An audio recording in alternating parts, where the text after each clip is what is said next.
Good evening, I'm William from Global English and Christian TEFL, and we're here this evening to talk about words. We're here to talk about English language teaching and how we help refugees and asylum seekers, particularly, often with those first steps of building their vocabulary. But we're not just going to look at how we work with beginners, because we teach English across all levels. So we'll be looking at how we scale language for different levels as well. So I think what I'll do to begin with, if it's okay, is we'll launch into our PowerPoint. So I'll just share my screen. This is the direction of travel for this evening. We'll have a look, first of all, about language and words and English. We'll then go into what learning is and just think through the process of how we learn. I think that's a good starting point, especially as we're going to be helping low-level learners quite often. Our main time will be spent in the second in the 4 steps to success with vocabulary. That's where we're going to spend quite a bit of time this evening. We'll then look at notebooks or apps for recording language, what works best, and we've got some suggestions there for you. We'll look at testing. Should we test our learners about their language? How often? Not. And then there's an opportunity for you to ask questions, and me, or maybe others within the group, to provide answers at the end of the session. If you've got any questions, just note them down to yourself, and then at the end I'll ask, and you can pop them in the chat, and we'll cover those off as we get towards the end. We'll be all wrapped up by 8 o'clock, I promise, technology permitting. So let's dive in. And we'll begin, first of all, with words. Okay, so I've got 3 questions for you this evening. The first one, how many words does English have? Have a think about that for a moment. The second question, how many words are in current use in English?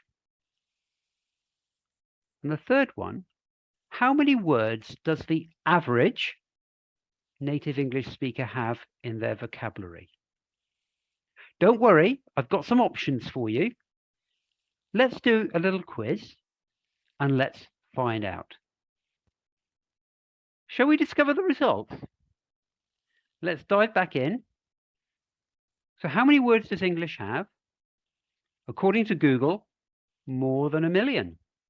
So well done if you had that as your answer. I think we also have to bear in mind that that is a very high number, partly because Google ranks it or as being, for example, the word work. So the word work could be a verb or it could be a noun. I work as an English teacher, uses the verb. I go to work, uses the noun. So that actually is counted as 2 words. But it makes it clear as for our learners how difficult it is when you have so many lexical items. So obviously we have fewer words in current use. And the answer was 171,476 according to the OED. And that's the Oxford English Dictionary earlier this year. So our language is being added to all the time. But surprisingly, the average native English speaker only has 25 to 30,000 words in their vocabulary, in their active vocabulary. And that maybe is helpful for us as we try to think about how we help our English language learners. Now, English gets so many words because it's a sponge of a language. We've absorbed words from other languages, bungalow from Hindi, for example. The role of empire in the 18th, 19th centuries brought the language into contact with other cultures. And language from other English-speaking countries, such as the USA and Australia, as the globalization of English went wild, really, in the 20th century. The word good day means good day, and that's 2 words. So that's the Australian word for good day in English. That's come into our language. And of course, our language has great flexibility to adapt.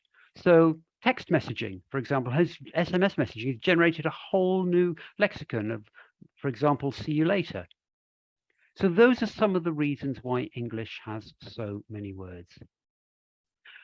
So what is learning exactly? Well, just thinking about the brain, learning is actually encoding. We're constantly encoding information. We look around, we see things, we hear things, it enters our brain. We perceive them, and then we retain them, relating them to our previous knowledge. Now, I said I wasn't going to use any Portuguese tonight. I'm going to use one word, okay? So this thing down in the bottom right-hand corner of my screen, this is an apple. I know it as an apple. When I went to Portugal and I saw this in the supermarket, I said, that's an apple. How did I know what that was in Portuguese?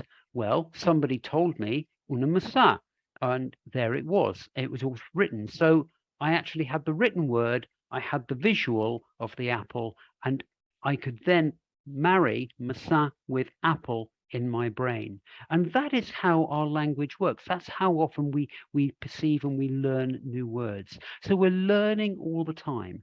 And that's the process that we're going to go through a little bit tonight with how we teach vocabulary.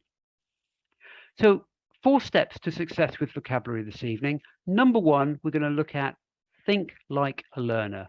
Put yourself in the position of a learner. And I'm going to give you an example of what that looked like for me in a moment. The second one is we'll look at the frequency of words this evening. We've drilled down from over 1 million to 171,476 to 25 to 30,000 words. We're now going to look at the most common words that learners need to know.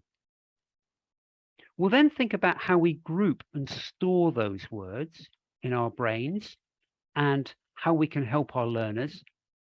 And then we'll think about the retrieval process. When it's stored, how do you get it back? So that's where we're going to go this evening. And there's our apple again. Okay. Now let's think about our learners. What do you need to know when you first enter a new language?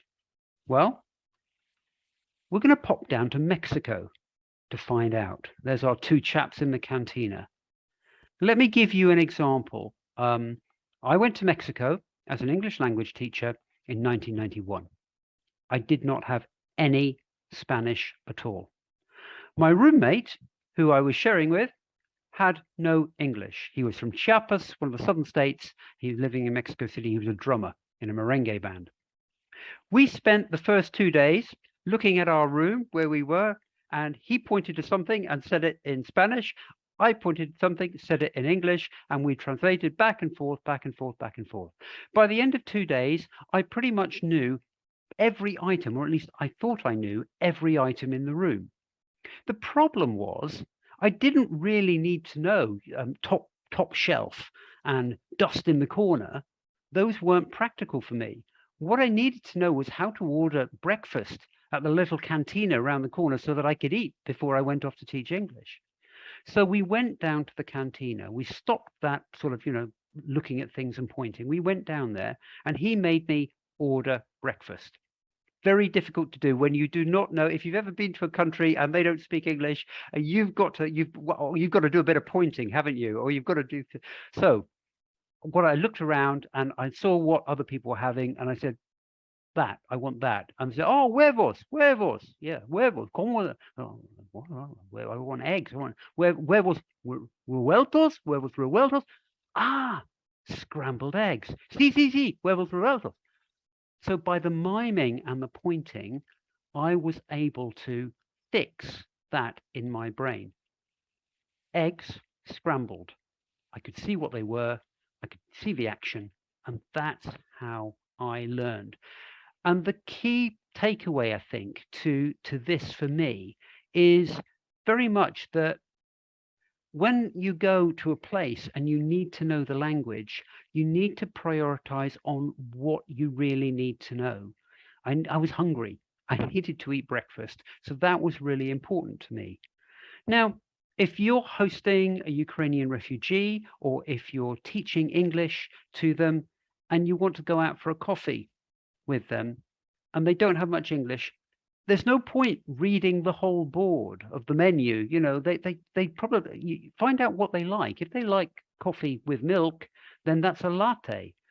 Teach them how to pronounce latte, show them where it is, the amount on the board. You don't need to run through chai green, this, that, and the other, or Americano. Give them what they need to know and think about it from their perspective. If that menu was in a language that you didn't understand, you'd only really want to know the key things. So really keep it very, very niche at the beginning. So that's the main takeaway, thinking like a learner. Focus on what they need to know, especially at low levels. Let's move on to frequency of language. Think about how often does a word occur in our language. And this is partly where we're going to get to this evening. We're going to learn some things about this. Will I need that word every day? So for me, in Mexico, I liked eggs quite a lot. So I probably needed that word every day. So that was important for me. Would I need that word once a week? Would I only need that word once a year? So when we're selecting language, when we're looking at material, especially at the lower levels, think about that level of frequency. Okay, we're going to do a little puzzle now.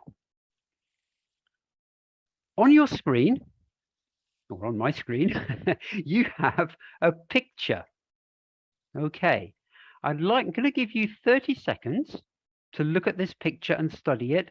Only look at the things in the foreground. Ignore the plants, the flowers, the wall. What can you see in the foreground?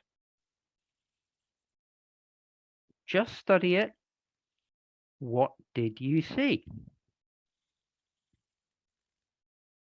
I'd like in the chat you to actually write down what you saw. Okay, we've got knives, serviettes, chairs, tables, fork, glass, casseroles, wine bottle, oil. Yeah, could be oil. I think they were wine, but it could be oil certainly. Yeah, plates, 2 glasses, flowers in vases, chairs, forks, spoon, pots.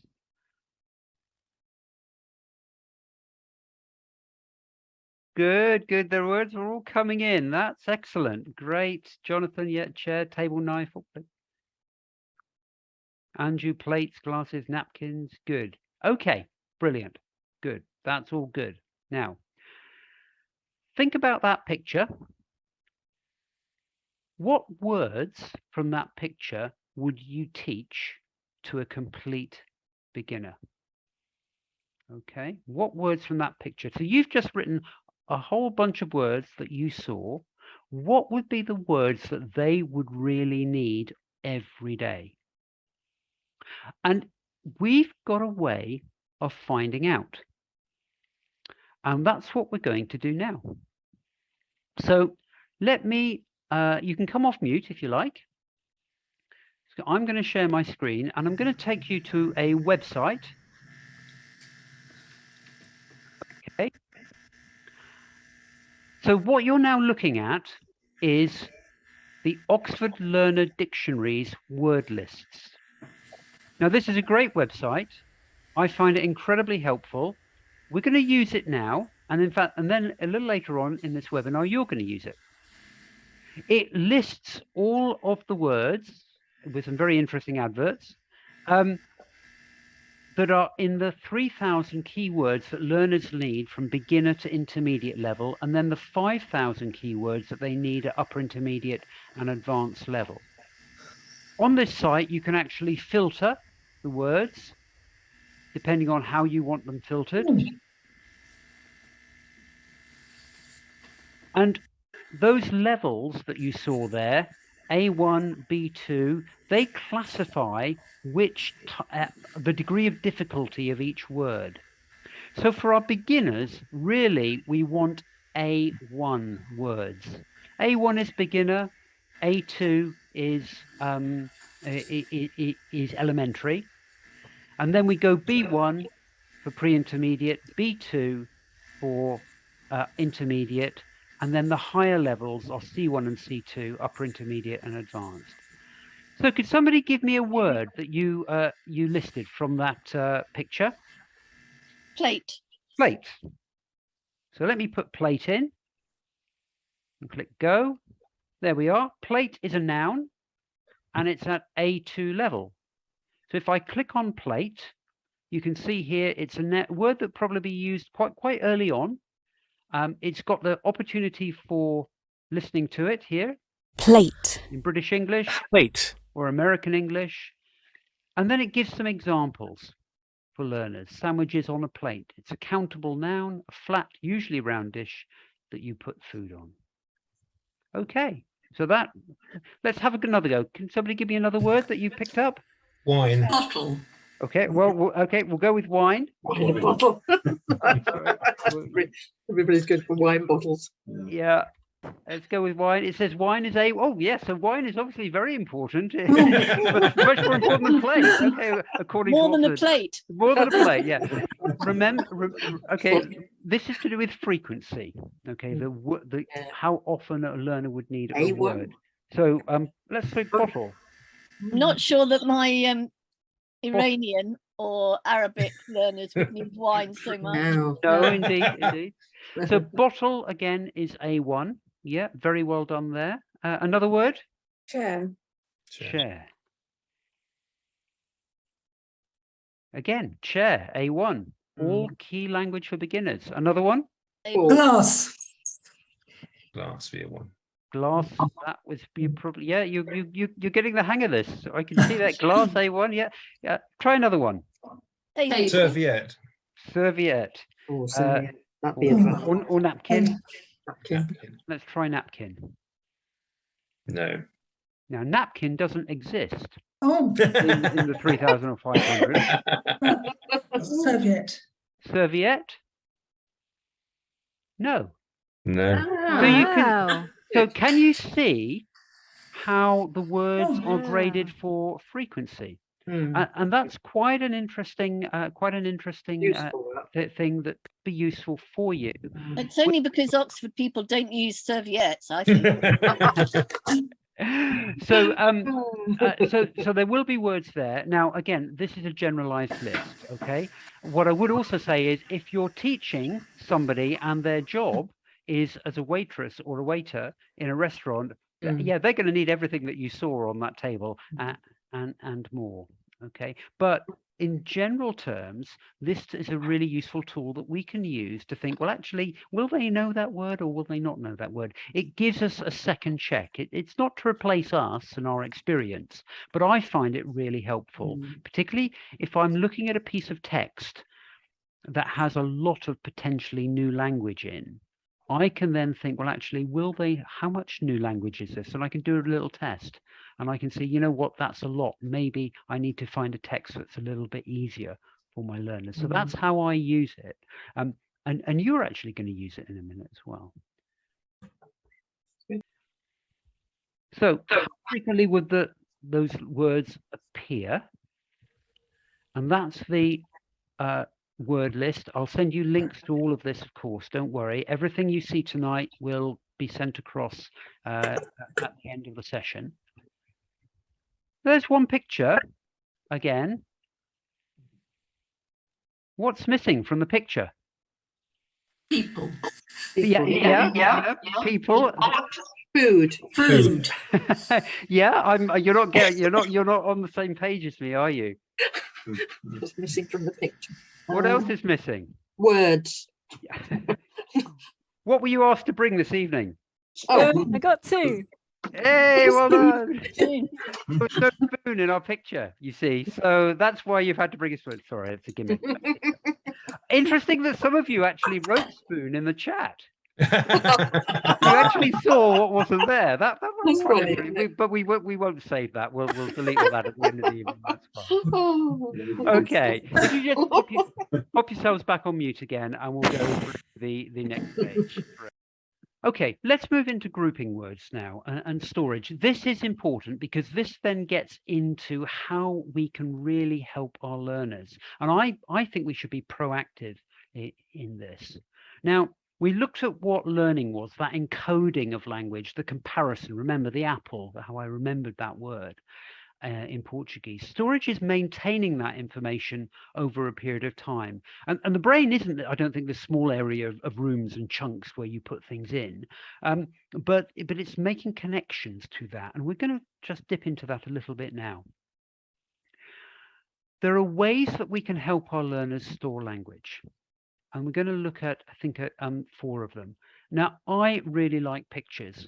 I'm visual, and if I'm trying to teach something, I will usually use a picture because it enables people to see things, and then they can write or they can annotate and they can visualize, and they can, it's a different form, and I really like pictures as a way of helping language learners, as we've just seen with that one. I'm also a list person, so I do well with lists. But again, we have to be strategic with the lists, and we have to guide them and help them as to how they learn those words and make those lists. Drawings can also work, particularly if you're creative. If your learners are creative, rather, if they like drawing things, having them draw the language is a really good way of actually helping them retain those words. And then notebooks or apps, writing things down. That process of actually writing and spelling and then maybe making a drawing next to it is extremely helpful for them in actually taking it from that learning stage, storing stage, and then helping them retain it, which we'll come on to. So this is from our last webinar. You might remember Louisa actually did a little demo and had some of you getting up and waking up and showering, and she used this picture here when we were talking about working with beginners and routines. And this is just an example. I pulled this back from last time, just an example of how we might help our learners by putting some verbs and nouns together. So using our picture of the man as a stimulus, we've got the basic routine. I wake up, I get up, I take a shower, I get dressed, I eat breakfast. Okay, 5 things that they would do in the morning. Everyone does in the morning: wake up, get up, take a shower. And you can see here basic verbs: wake, get, take, eat, and then the various things that somebody would do. And that's a great way, just 5 phrases. And that might be all I teach in a session, getting them to, if they're beginners, just really get their mouths around it, their actions, their thoughts around it, and getting them in the order so that they know, and then they can embed that in their processes. And maybe the next lesson, not to leave that completely aside, I do the mirror of that. Let's talk about going to bed. Imagine that sunset and he's pulling the curtains too. I have dinner, I watch TV or YouTube, I brush my teeth, I get undressed, I go to bed. Again, really simple verbs. You'll see some of them replicated. And then again, very basic language. So here we're just grouping basic nouns and basic verbs together in this way. And just writing that down, processing that might be a really nice way of doing it. And again, Louisa showed this lovely little picture of just the actions and how you might use that. You know, you could possibly do that in a way where you cut the pictures out, cut the words out, turn them over, and then played a matching game so that you could then help them with those words. They turn over the picture and they have to say what it is, and then they try and find the actual written explanation of what it is. If they don't get it, they put it back down again. So that's just a lovely little way of just doing that language in groups and activating that language for beginners. Okay, now this is where it's going to get a bit experimental, so bear with me. You're now going to have a go. I'm going to put you into 2 breakout rooms, and I'm going to give you a theme each. Okay. I'm going to ask you to, I'll just take that one off. I'm going to ask you to take a topic and then brainstorm among yourselves a lexis. just like you've done with that picture of the table. But in this time, instead of giving you a picture, I'm going to give you a theme. Okay, and each group's going to have a theme. So the first group is going to have the theme of holiday. And you will be brainstorming words to do with holidays. Okay, and it'll be good to have somebody just noting them down on a piece of paper. So you'll need a scribe in your group. The second group, you're going to love me for this. You've got government as a topic. That would be an interesting one. Now, for holidays, I'd like you, once you've brainstormed, to think about words at A1 or A2 level. Really basic words for lower level learners. Okay? And then in the other group, I'm going to ask you to think about words that might be a higher level, let's say for pre-intermediate or intermediate level, B1 or B2. So, and it could be, it could also be nouns, it could be adjectives, but you could have verbs as well. To govern, for example, might be a verb that you use there. To travel might be a verb that you use for holidays. And then you're going to use this link, the OALD, which I will put in the chat, and you can then have a look at that, and somebody can use that and compare it and try and find if you can actually, if your words match that level. So, holidays, A1, A2, government, B1, B2. MP. Okay, MP. What about lobby? Lobby? Yes, yes. Vote. Debate. Voting. Debate, do you think? Sorry, I missed that. Sorry. Debate. Vote. Debate. No, debate. Oh, debate. Debate. And vote, yes, we should. And vote, yes. Vote. And policy or politics, both. Okay, so swim's okay, or to swim is okay. Booking. What about booking? Because they'd need to book to go on holiday. So we need the verb to book. No, Is that too hard? It doesn't seem to be on here. no. Yeah, Book as a verb to book is A2. Oh, okay. so just a tip with this, Booking go isn't there. for the smallest portion of the word possible, rather than booking or looking. To take look or book. Okay, that will yield the result that you're looking for. Well, we were actually looking for the noun to make a booking. Ah, a booking, right? No, that probably is going to be, I would imagine, quite a little bit higher. It's not there. Yep. We've only got book. Hotel. But to book is within our A2. our gambit. Hotel. Hotel, absolutely. I think I saw that earlier, actually. Yep, that's A1. Politician, but politics. Yes, that's B1. That's B1. B1 as well. So was politician. 1, 2, Authority. Authority. Ooh. Sorry, chaps. That's quite useful. Okay, welcome back. I didn't know quite how that was going to go. So well done for having a go. I hope it was helpful. Yeah. So I think, I mean, I thought when I was setting it up, actually the holidays task would be easier. You'll be able to get quite a lot of language there. I wasn't sure about government and how that would go. But holidays, did you come up with, Alexis? How many words did you have? Hundreds. Okay. How many would you, so could you just give us a few examples of those words? I think Steve was doing it, weren't you? Or was it Chris? I've got them, yeah. Sun, hat, fun, beach, airport, food, relax, rest, swim, booking, hotel visit, journey, ticket, visitor, play, welcome, voting, and paddle. Oh, brilliant. That's fantastic. Big Lexis there. So yeah, with beginners particularly, the tip is usually 6 to 10 words in a session.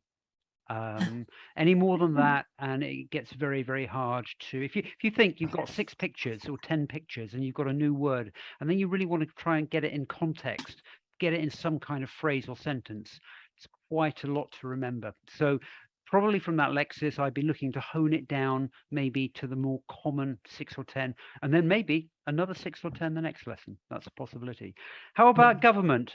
With the William, sorry, William, yeah, sorry, Chris. sorry, Yeah, William, can I just ask, Yeah. do you introduce the words before the topic? For instance, I'm doing bonfire night this week, and we'll be talking about gunpowder and barrels and things like that. Would you introduce the Lexis before the topic or during the topic? You could do either, but if it's new language and they're reading it and they're listening to something, they need to have a knowledge of it, an understanding of it, then you need to explain the new language before they actually listen, so that they can actually hear it, and when they come to that word or read it, come to that word, they're, yes, I know what that is. Yeah, thank you. Yeah. Rose, I think you were scribing for the government group, is that right? Yes, I was scribing for the government group. I feel we did really well. Thank you, guys. We remained very positive, and we had I think it was about 19 words. We had election, parliament, minister, politician, cabinet, Westminster, democracy, MP, lobby, vote. So let me just pause you there. How many of those words were in your B1 and B2? Yes, we looked Over them a up, dozen. and there was only one. Well, there was 2 or 3 that weren't there, and one was an A2, but all the rest were B1 and B2. So they were overwhelmingly B1, B2. Great. So we did, yes. So can you see how you can use that tool to shape a Lexis for different levels of learner? And if you're working with intermediates, I find that quite helpful, particularly when I'm thinking about what kind of language would I teach, what would I do? So that would be really useful, I think. I noticed you said remain. Nobody said leave, but then that was 2 years ago, and we've all forgotten about that now, haven't we? We'd forgotten about that. There you go. We were concerned that democracy wasn't there. We were very concerned that democracy wasn't on the dictionary, but we coped. We're coping. Great, fantastic. So very well done with that task. I think you've aced that, as we would say. Let's look at retrieval now. Retrieval is the ability to access that information when you need it. So we've thought about storing it. Now we need to access it. And a retrieval can be in 2 ways. It could be passive or it could be active. Now, I have, and we all have, as language speakers, a very much larger passive vocabulary than we have an active vocabulary. So I might be able to understand a word, but I might not be able to use it in my spoken language. But it all forms part of my vocabulary. And part of our job is to try and help our learners move that lexical item from the passive to the active. So 2 questions for you, and I'll do these as rhetorical questions. Just introducing groups of words is not enough. What would happen if we only did that? Well, as I hinted back when I talked about Mexico, you'd have lots of words, but you actually wouldn't really have a relevant context into which to put them. So you'd wind up learning lots of words that eventually you wouldn't remember again. So therefore, we need to make sure, if you remember what Louisa was saying at the last webinar, context is king. That is building that framework around which we can use those words. And there are a number of ways that we can do that. So we can activate that language through regular use with our learners, getting them using that language again and again and again. Don't teach 10 words in this lesson and 10 words in the next lesson, forgetting this lesson's words. Better to teach 5 words in this lesson and then reactivate those words next lesson, putting them in a stronger context and build on from that. So if our theme is holidays, for example, and you've done that holiday language, in the next class, here are some ideas for how you could potentially do that. I've put half a dozen words there that we could use, that I was playing around with this Lexis, and then 5 verbs that are all at fairly basic level. So you can then got the verb and the noun, and you can build sentences together. And that's a lovely way of activating those individual lexical items that they may have learned and written down. I love pictures, as I said. So in the next lesson, I might bring pictures of different beaches from around the world or different holiday venues. That will let them looking at them and thinking about those words again. You can even have one of those lovely calming videos of water lapping across a beach somewhere in somewhere tropical, playing on a screen, just to remind them of what they talked about last lesson. Why not be creative? Create a beach in your classroom or in your room. You know, do things the everyday things. You go and get some sand and some rocks and have that as a visual reminder. Touch it. Get things you can touch. That's really helpful for memory. Or even, you know, go to the beach, which is, you know, if you can, take them to the beach, get them to experience it, then get them using that language, talking about it. Just as an idea, we did a session last weekend on bonfire night, just like you're doing, Chris. We did the language. This Saturday, we're all trooping off, probably in the rain, to go and watch a bonfire display. But they will then have those words: bonfire, firework, you know, Guy Fawkes, for example. Hopefully 1603, if they remember that. And they'll have that context around which to frame the language, and it'll be useful for them as well in terms of remembering it. So those are our 4 steps to success with vocabulary. Think like a learner, frequency of words, grouping of words, and retrieval. Okay, notebooks or apps? Well, what works best for your learner, I think, is the key here. Think about storage and retrieval. Now, old school, this is me. I love notebooks. So I get organized in that way. I make lists. Yeah, there's Rose with hers. I can see them there on the, yeah, you're like, think about using a notebook yourself. If your learner is using a notebook, make sure you're using one too. If you're in a one-to-one situation with a Ukrainian, why not write down some Ukrainian words? Get them to translate for you. Demonstrate that you're learning as well. That might be a really helpful way for you to teach by learning a little bit. I've picked out 3 apps that can be used for organization. I'm not sure how helpful these will be, but if you wanted to have a go with some of these for your learners, OneNote is a really good one. Microsoft, obviously, it's all over the place on every major platform, on an app or a web. It's colorful, divides into sections and individual pages. Those pages can have text box or pictures, tables, and PDFs. And there's also handwriting support. So if you've got a stylus, then you can actually do the physical handwriting with OneNote as well. And it's usually free if you've got a Microsoft package. So that's a useful way for some learners to be storing their language. Google Keep is another one. I was having a play with this today. It allows different kinds of messaging and notes, text, lists, images, also includes audio, which I found really helpful. Again, you can, and here learners can set reminders. So if they've got a block or something that they've put in, they can link it and have a reminder. So when they're walking out at a certain time of the day, it will prompt them to go back to that lexis or what they've made a note on, which is great for revision. Just a quick example of one I did today. You can see here, I grabbed a picture of some students in a park. I called it At the Park. I put some words in to describe what I was seeing. I changed the background to look like a park. And there are lots of different customizations I could do with this. The third one we'll talk about is Notion. I haven't used this personally, but I've heard very good things about it.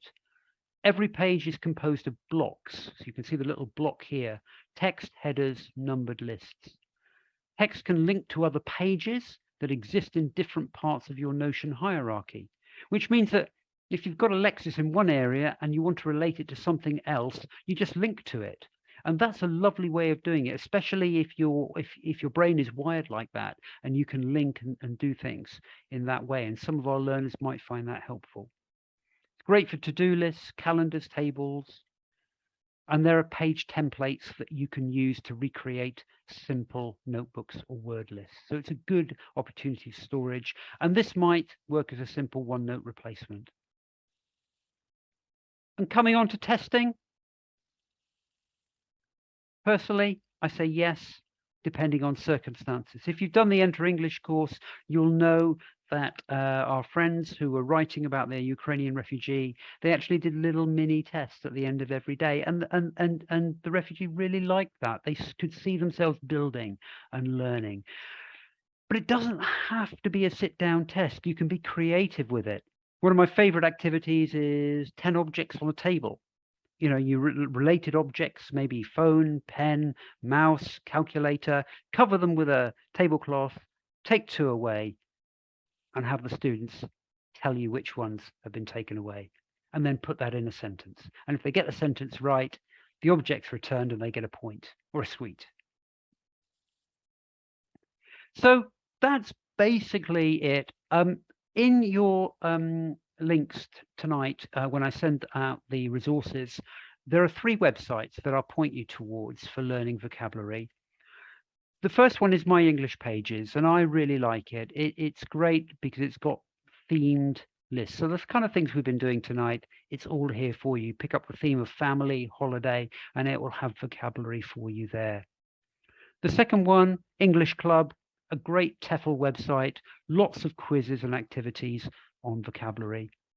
And then there's English, Learn English from the British Council, and this will go through the vocabulary at those A1, A2, B1, B2 levels. So all of those links will come across for you. You can have a play with those.